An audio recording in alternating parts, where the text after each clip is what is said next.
Sir, ನನಗೆ ಕಾನೂನು ಬಗ್ಗೆ ಅಷ್ಟೊಂದು ಅರಿವಿಲ್ಲ.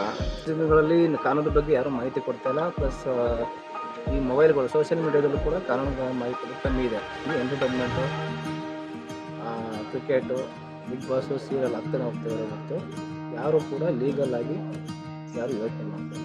ಸರ್, ಏನಾಗಿದೆ ಅಂತಂದರೆ ಇವತ್ತಿನ ವಿದ್ಯಾವಂತರು ಏನು ಹೇಳ್ತೀವಿ, ಎಜುಕೇಟೆಡ್ಗಳು ಆಲ್ಮೋಸ್ಟ್ ಏನು ಮಾಡ್ತಾರೆ ಅಂದರೆ ಯೂಶಲಿ ಕೆಲವೊಂದು ಕ್ಯಾರಿ ಮಾಡಲ್ಲ. ಈಗ ಲೈಸೆನ್ಸ್ ಇರ್ಬೋದು, ವಿತೌಟ್ ಹೆಲ್ಮೆಟ್ ಹೋಗೋದು, ಟ್ರಿಬಲ್ ರೈಡಿಂಗ್ ಮಾಡೋದು, ಅಂದರೆ ಟ್ರಾಫಿಕ್ ರೂಲ್ಸ್ನ ಸಿಗ್ನಲ್ ಜಂಪ್ ಮಾಡೋದು, ಈ ಥರದ್ದೆಲ್ಲ ಮಾಡ್ತಾ ಇದ್ದಾರೆ. ಬಟ್ ಅವ್ರಿಗೊಂದು ಅವೇರ್ನೆಸ್ ಬೇಕು. ಖಂಡಿತ ಈ ಥರದೊಂದು ವಿಡಿಯೋಗಳು ಮಾಡಿ ನೀವು ಅಪ್ಲೋಡ್ ಮಾಡೋದ್ರಿಂದ ಅವ್ರಿಗೆ ಖಂಡಿತ ಅವೇರ್ನೆಸ್ ಬರುತ್ತೆ. ಅದ್ರ ಬಗ್ಗೆ ಜನಗಳಿಗೆ ಯಾವ ಥರ ಮಾಹಿತಿಗಳು ಬೇಕು, ಪ್ರತಿನಿತ್ಯ ನಮ್ಗೆ ಏನೇನು ಆಗ್ತಾ ಇದೆ ಅದ್ರ ಬಗ್ಗೆ ಯಾರೂ ಮಾಹಿತಿ ಕೊಡಲ್ಲ. ಕಾನೂನು ಮಾಹಿತಿಗಳು ಪ್ರತಿಯೊಬ್ಬರು ಕೂಡ ತಿಳ್ಕೊಬೇಕಾಗುತ್ತೆ. ನಮಗೆ ಅವಶ್ಯಕತೆ ಇದ್ದಂಥ ಕಾನೂನುಗಳನ್ನ ಅಟ್ಲೀಸ್ಟು ಬೇಸಿಕ್ಕಾಗಿ ಸೆಕ್ಷನ್ಗಳು, ಅವೇರ್ನೆಸ್ಗಳು, ಮತ್ತು ನಮ್ಮ ಸುತ್ತಮುತ್ತ ಏನು ನಡೀತಾ ಇದೆ ಅದೆಲ್ಲ ಕಾನೂನೇ ಅಲ್ವಾ, ಅದು ತಿಳ್ಕೊಳ್ಳೋದು ಒಳ್ಳೆಯದಾಗಿರುತ್ತೆ. ಸರ್, ಕಾನೂನು ಮಾಹಿತಿ ಅಂದರೆ ಈ ನಾರ್ಮಲ್ ಆಗಿ ಬೇಸಿಕ್ ಆಗಿ ಗೊತ್ತು ಸರ್.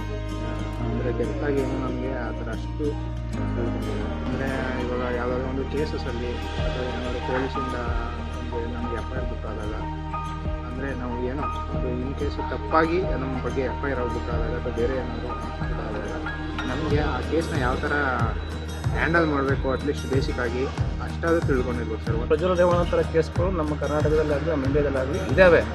ಅಂದರೆ ಯಾರನ್ನು ಕಾನೂನಿಗೆ ಅರಿವಿರಲ್ಲ. ಅವ್ರಿಗೆ ಏನಾಗುತ್ತೆ, ಮುಂದೇನಾಗುತ್ತೆ ಅನ್ನೋದೇನೂ ಗೊತ್ತಿರಲ್ಲ.